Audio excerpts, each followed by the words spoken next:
Welcome to the Future of Tourism podcast, a series of in-depth, candid conversations with industry leaders about the challenges and opportunities facing the industry right now in the middle of the COVID-19 crisis and in the future.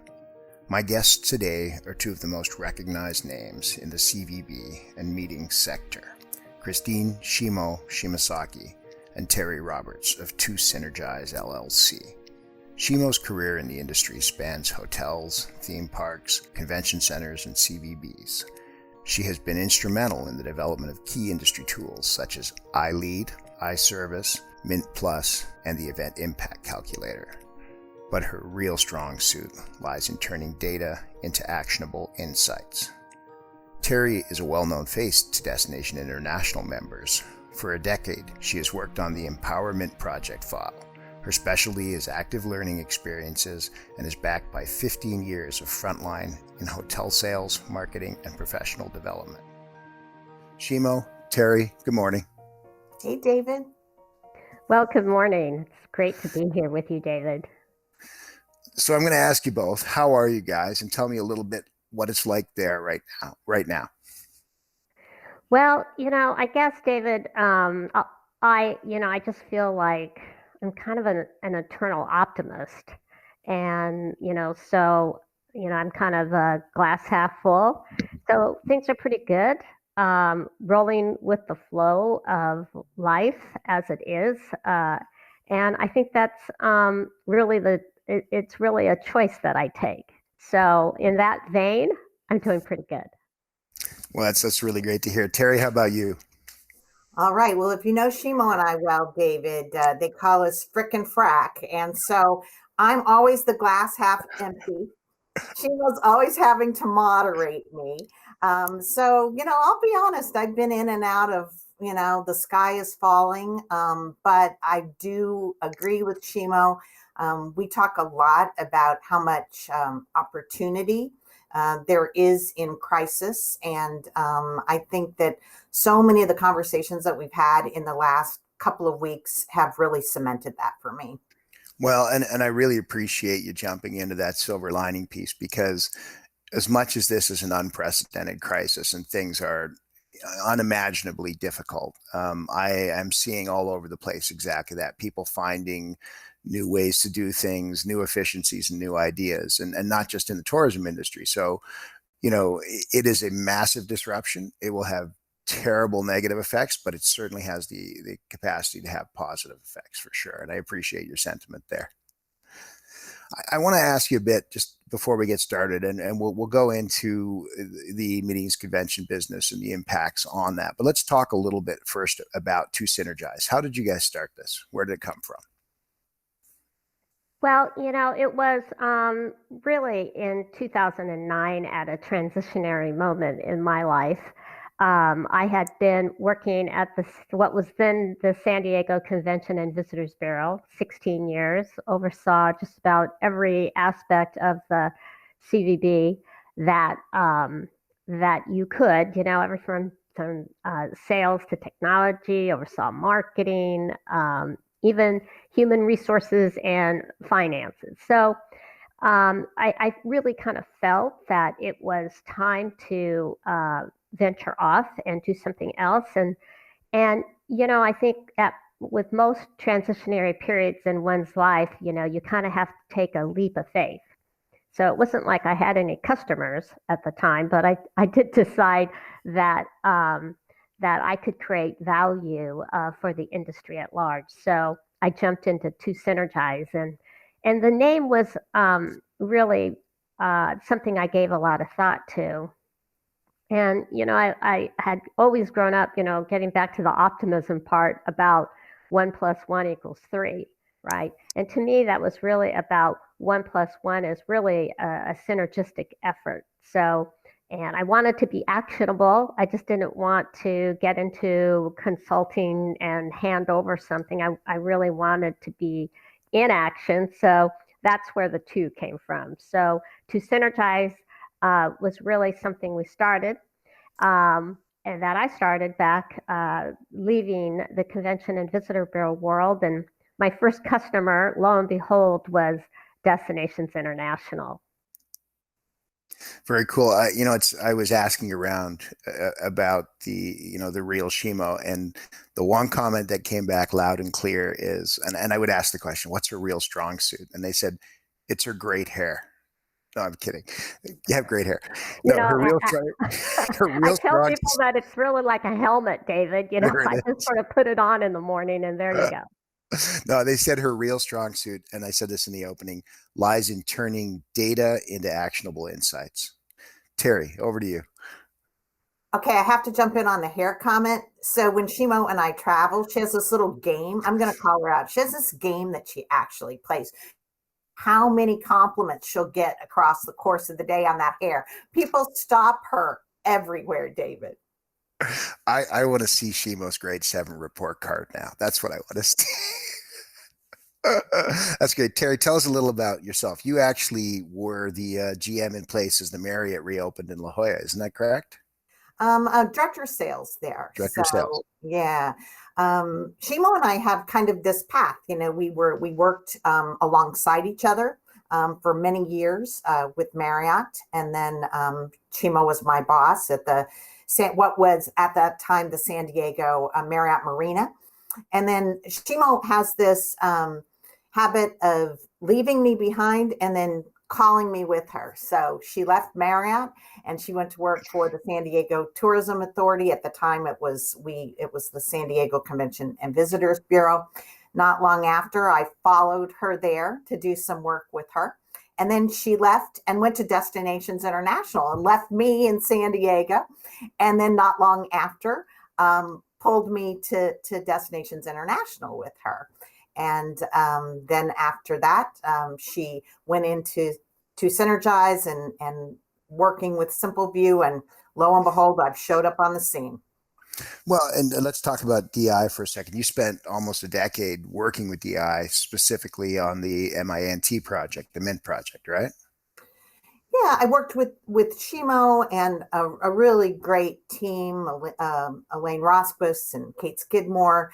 And we worked across really that product, that Mint product, but what then grew in to empowerment, which was this idea of bringing David CVBs together to have a platform at the time, a web portal where they were findable, but also really about creating a lot of content around the CVB value proposition.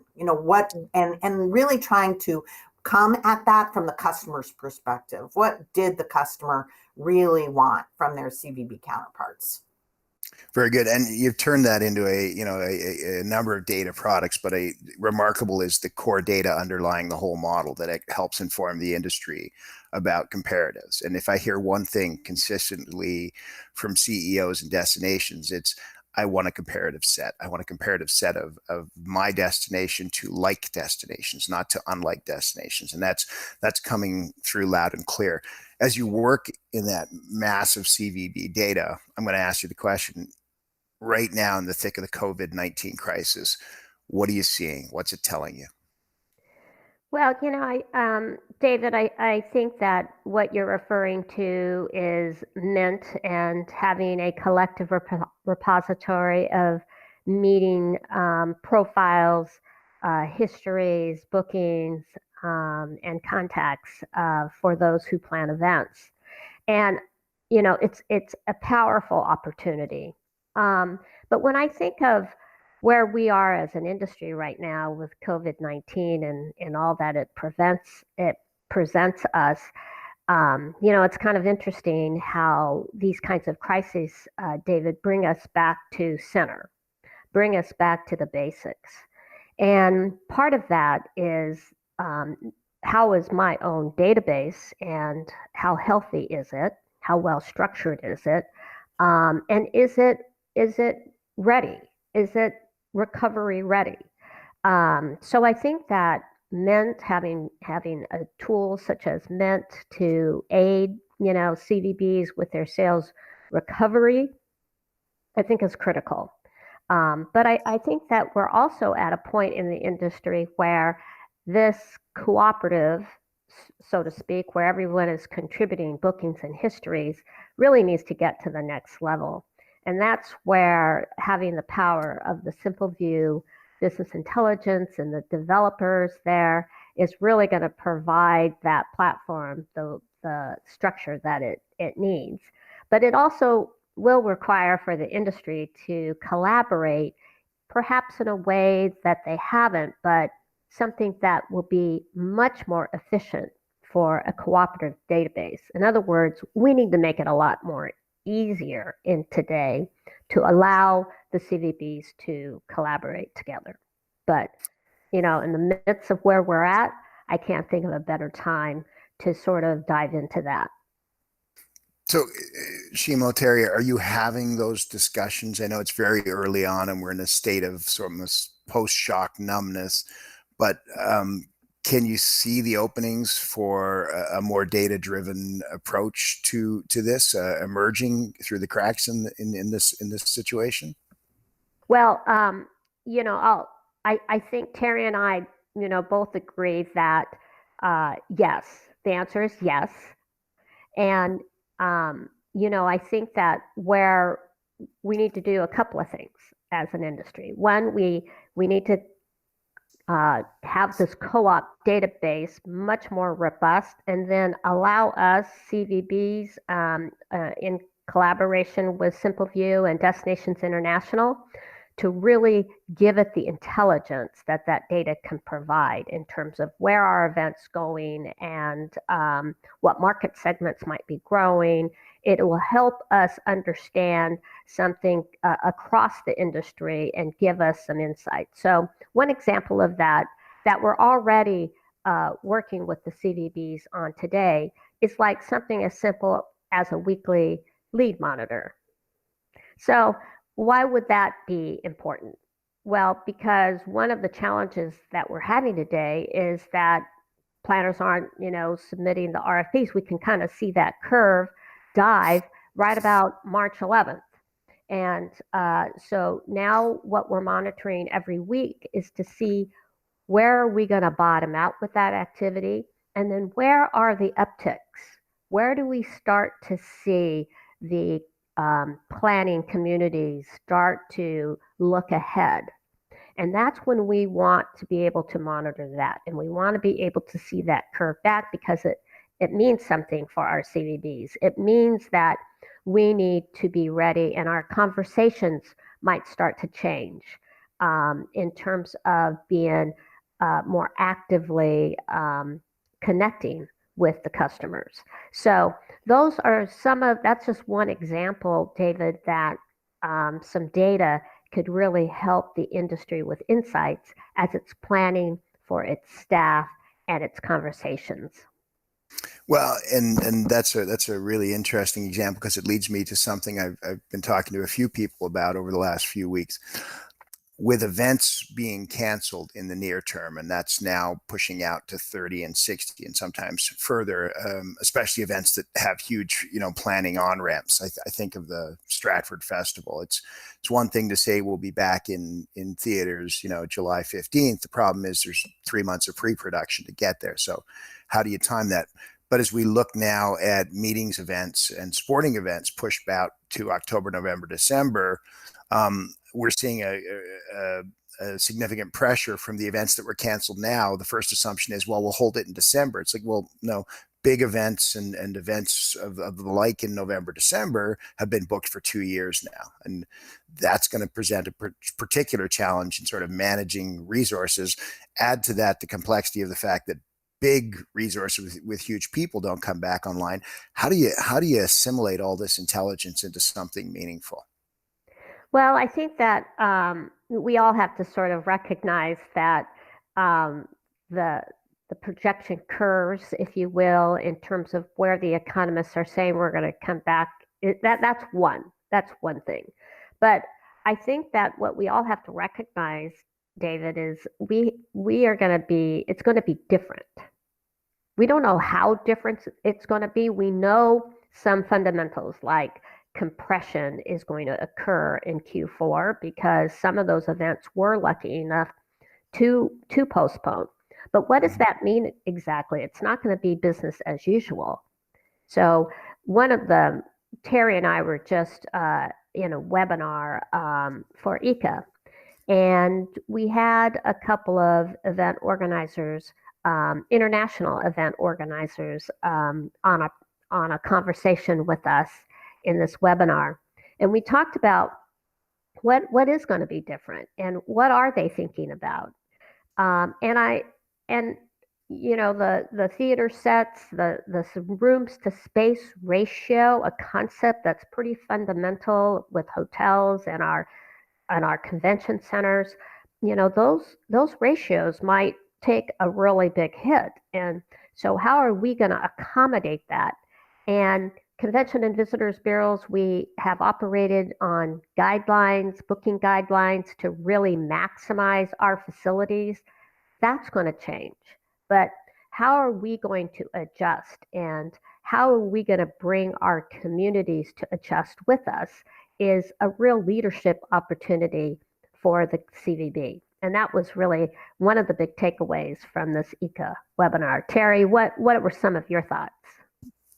Well, I keep thinking back to what Greg Talley said. So from Talley Management was on the call with us, and he even suggested that, it might be really interesting because what they've sort of started to do from their perspective is get into these town halls, so to speak, and ask their delegates and ask their meeting organizers and their exhibitors and try to get everyone on the same page. And Greg identified an opportunity for the CVB leaders to be sort of the catalyst for bringing their own meetings, communities together in these town halls and preparing, right, to say, are we on the same page? Do we understand the most important things that meeting organizers will need when they can meet again? And are we proactively preparing in this time to understand their concerns and to proactively,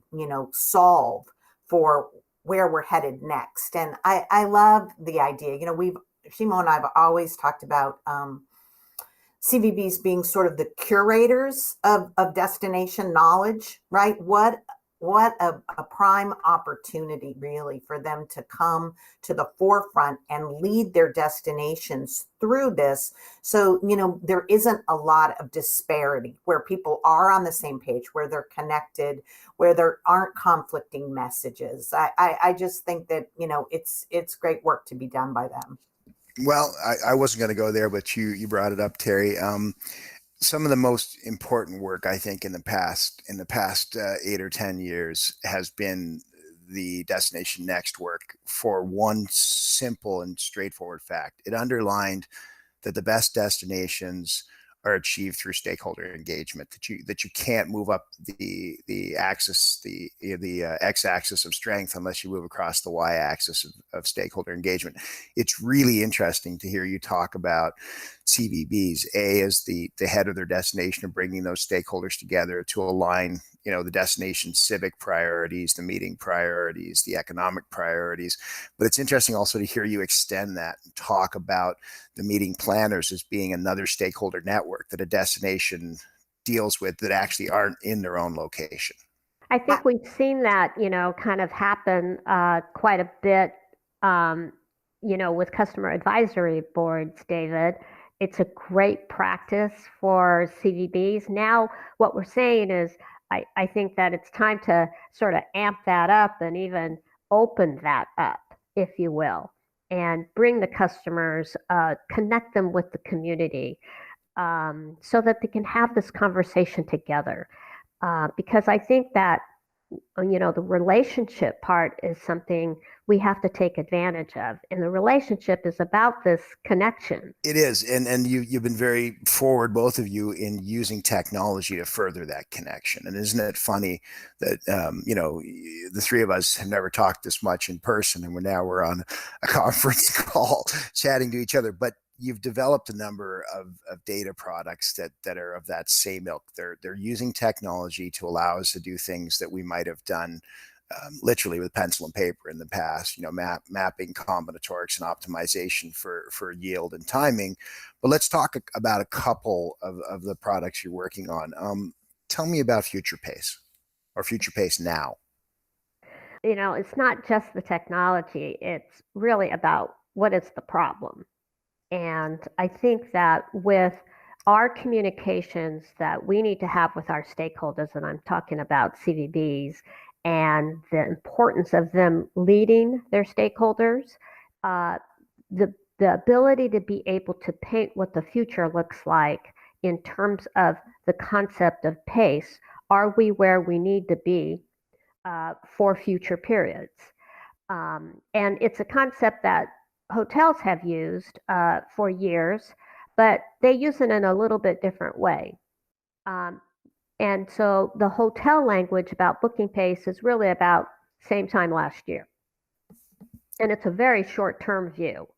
Right. Well, we as CVBs have to think of it in a much longer cycle than just, next year or 2 years out. We need to really think about it in terms of 6, 7, 8 years because of the booking windows that the larger events have. So, how can I understand if I'm going to be in trouble in a future year before we're in trouble? So I've had this long-standing relationship with Dr. George Finich, and George and I had always talked because he's like the father of the first pace reporting that the industry's used, and he really created the data processing behind that.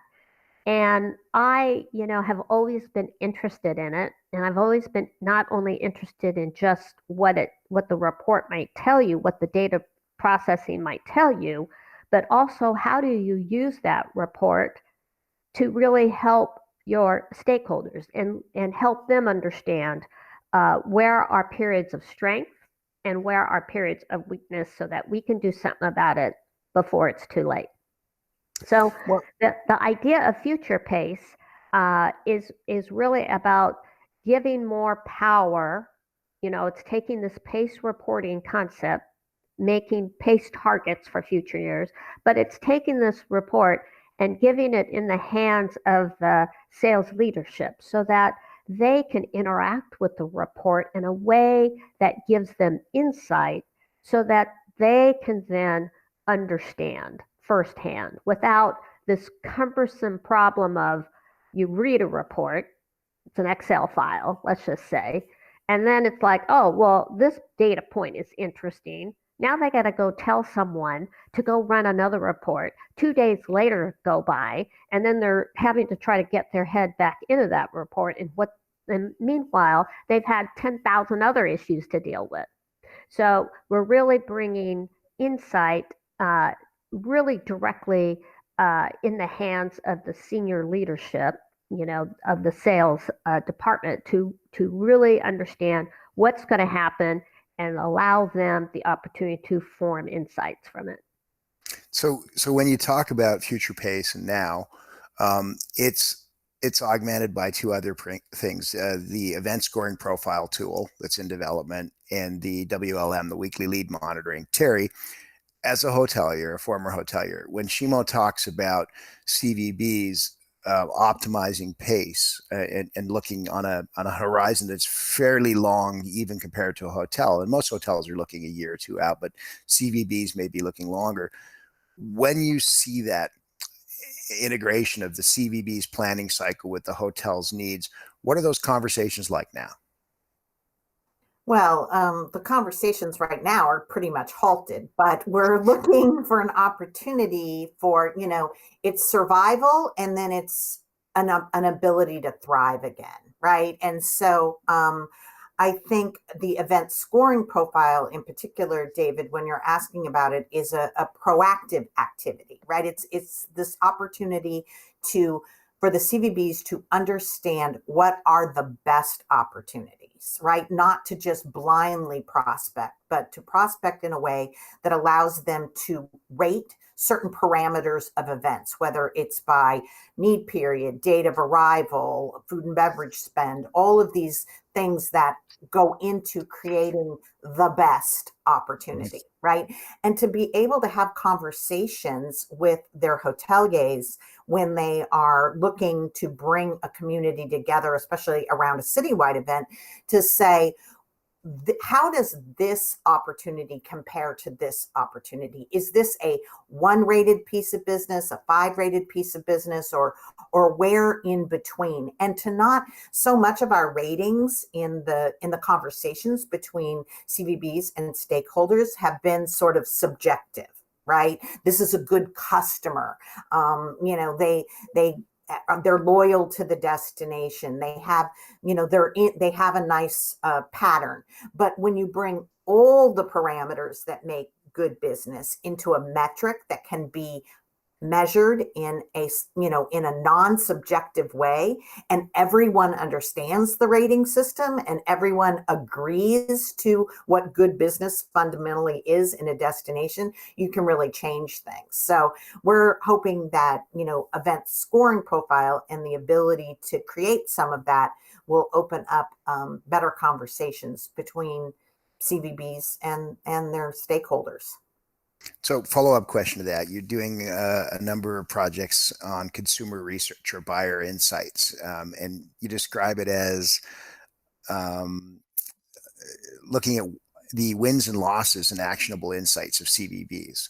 I imagine that buttresses really well with the ESP, the WLM, right back into Future Pace to help build the alignment between the stakeholders like the hotels and the CVBs and the event suppliers.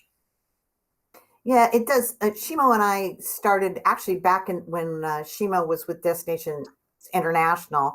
She got interested in the work of Adele Ravella, who does some work in the tech industry and had created a methodology called buyer persona. And Shimo got interested about how would this translate to our industry. And over the last year, we've interviewed dozens of CVB customers about their buyer's journey, like right from the first day they begin to search for a meeting through their destination decision, and ask them about all the critical touch points. And understanding that from their very personal experience, and then theming it. What are multiple customers saying about different areas of the journey, and what can we reliably say is a theme, and then giving those insights not only to CVBs, but to for them to share with their stakeholders, their convention center, their hotels, to say, this is how we can best serve our customers from our customer's own perspective. When the customer talks, everybody listens. So we think that this buyer insights research is a really cool way to give voice to the customer. That's excellent.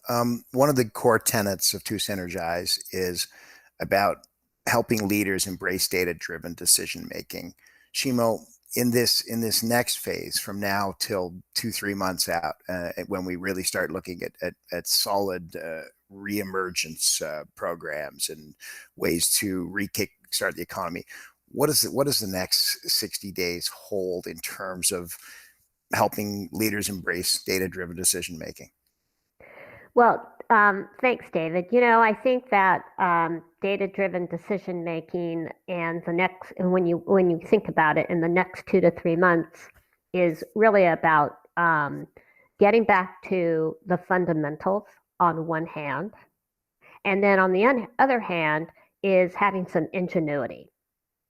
Let's have some creative thought. Let's think through this. Let's not be afraid to brainstorm about what about this, or what about that, or let's do this differently, or let's re-engineer this process.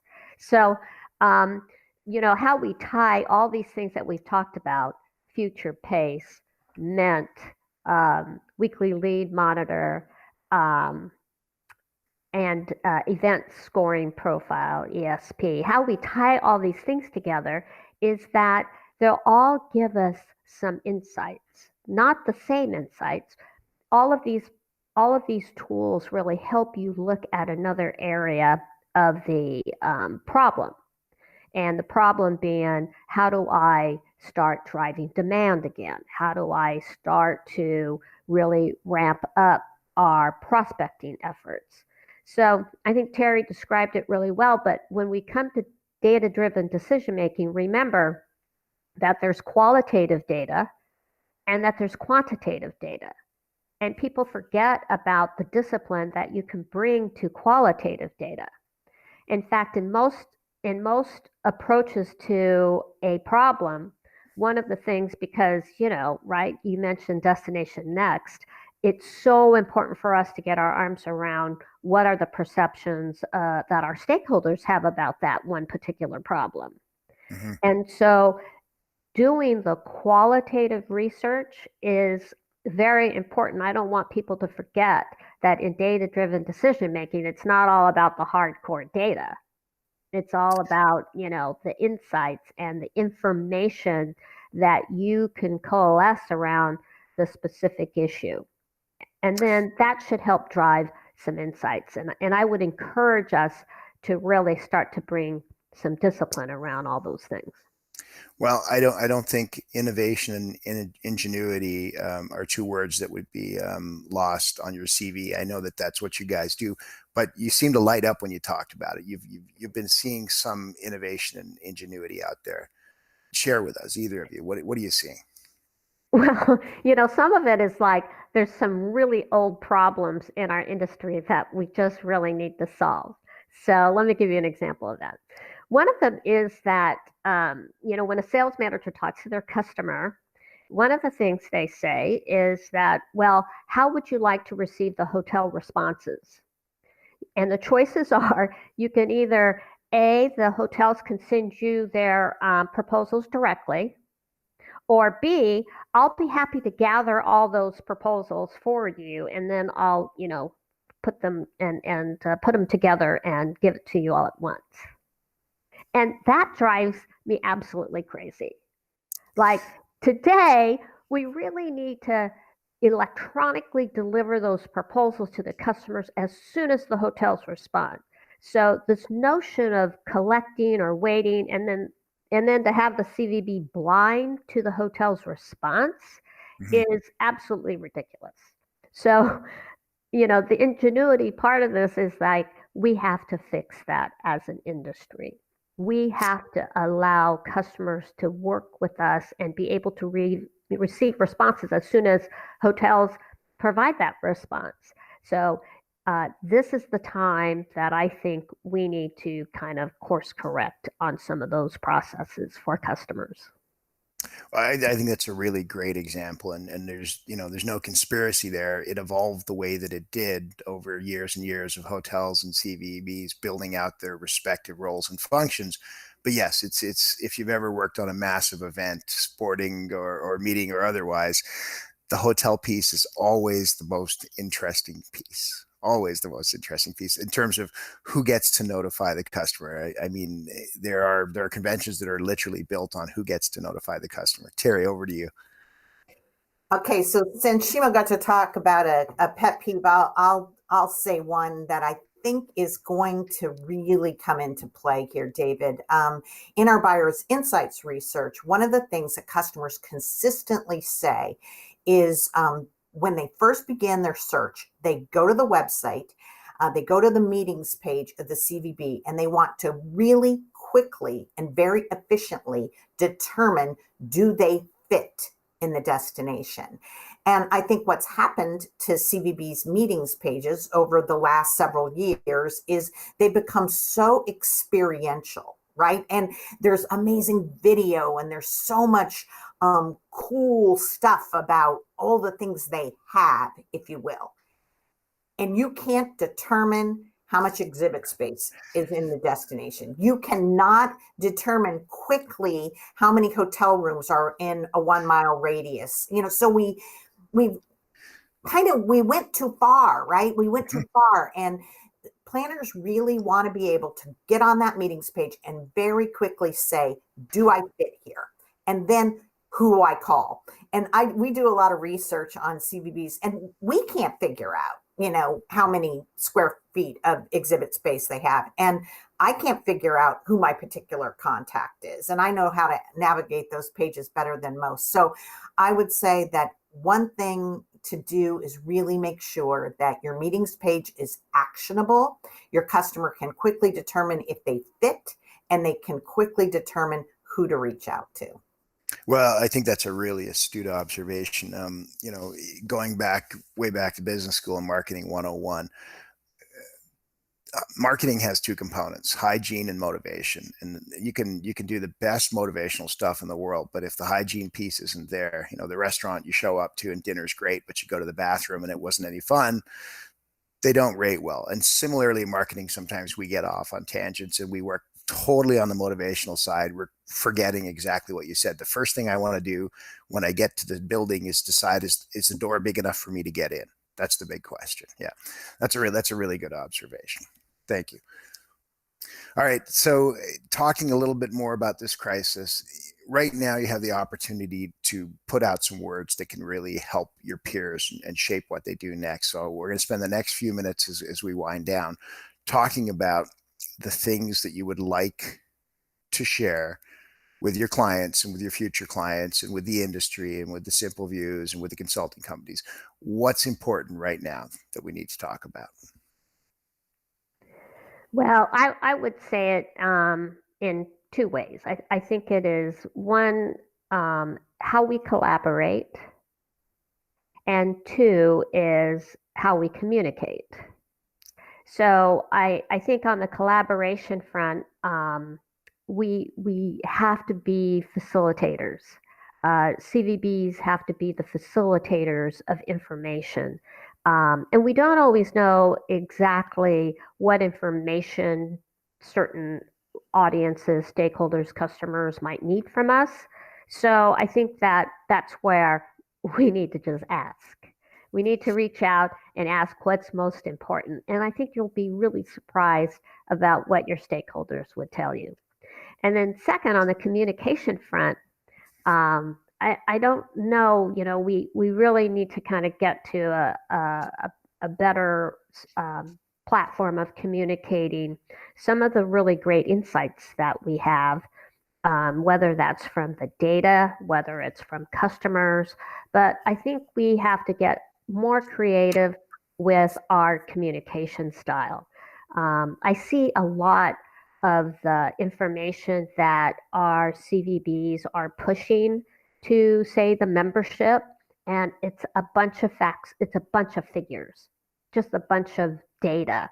It's the reports, and expecting that the assumption is that our stakeholders want to comb through all of that. Well, they may want that as a backdrop, but I think we're missing an opportunity of telling a story around that data or around that information that's going to help your stakeholder understand better what's going to happen in the near future. So I think it's collaboration. How do we take advantage of that? And how can we ramp up our communications differently? Very good. Terri, what are you thinking? I think for CVB sales professionals, that it's really going to be important that they know how to articulate their value proposition, and they really know how to step up as strategic planning partners. You asked me to be candid, so I think sometimes my interactions with CVB sales professionals, I love analogies. And David, sometimes I think about it's like going over to a rich kid's house for a play date. They just get out all their toys, right? I got this and I got this, and let me show you this, and we can do this, and we can go here, and I got and but they didn't spend any time before the kid came over for the play date to go, what do you like to do? What like really turns you on, or what are you really interested in, or how can we have the best time together? And I think it's really true of CVB sales professionals. I think the thing they're most guilty of is their enthusiasm, and they need to pull back and they need to learn a lot more about their customer before they start to sell. And they need to be a lot more prescriptive in their sell, and they really need to do their homework. They really need to understand who their customer is and what they're trying to buy. I did some work with Jim Gilmore, who's the author of a book called The Experience Economy. And Jim and I did some work in San Diego on the site experience. And Jim hadn't necessarily pulled that process apart and really looked at it. And he and I had the opportunity to examine it from an experiential standpoint. And he said, I'll never forget it. It was 10 years ago. And sitting in a room with him, he said, I think CVB sales professionals suffer from what he termed ignorance of the frame. They paint a beautiful picture without any consideration to the frame the customer's trying to put that picture in, right? And no matter how beautiful the picture you paint, if it doesn't fit the frame. Well, and that's the old classic, market the sizzle, but there's no steak there. And I will tell you, certainly in the leisure destinations, we're having exactly the same discussion, which is you can only promote what actually is reflected in the DNA of the destination, which is the frame, and then you need to understand what the consumer's coming for. Yeah. So that integrated approach to marketing resonates across CVB marketing, across leisure travel destinations. So if I could sum this up, CVBs have to play a facilitation role. CVBs and DMOs, they have to play that critical linchpin role in the community, which is a management role. Whether we like the management word or not, that's got to come forward. Shimo, you talked about the opportunity to innovate in the face of disruption, and I think that's tremendously important. And I'm confident you'll be able to lead your clients and partners there, because I think it really is a time to shed some of the old thinking, like hotel notifications, et cetera, and forge a new path forward. You both talked about a better platform for communications and articulating the value of the opportunity. Again, never been more important. And as you say, Terri, it has to fit the lens of the consumer. It's great to have a ton of facility, but what is the consumer going to need coming out of this? So I really appreciate those insights. Final words to your peers wrapping up. Terri, you go first. All right. I'm inspired again by Greg Talley, who said, and I have not heard anyone say this, he said that he was actually energized by the current environment in our recent ECA webinar last week, that he was really energized. And I think that sometimes in the fatigue of all this is a hard thing to feel energized, but I think it's aspirationally, it's super important. Excellent. Shimo? Well, there's a lot of problems to solve. And I think that I've always been a consultant, I think, all my life.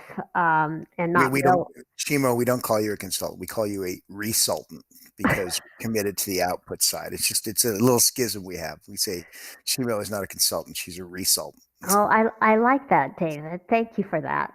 Yeah. And I think that in that reconsultant sort of perspective, we just recognize there's a lot of problems to be solved, and let's go solve them. Well, guys, it has been fantastic. I can't tell you how much I appreciate the candor to get to talk in an unmediated fashion where we're, not trying to color inside the lines. I think is probably one of the most helpful things we can do in this crisis. I really enjoyed having you here, and I want you back on when we've got some happier and more fun things to talk about. But while you're out there in the trenches, know that we're there 100% with you, and we're looking forward to having you back. Thank you, David. Thanks for having us, David. Thanks, Shimo. Thanks, Terri.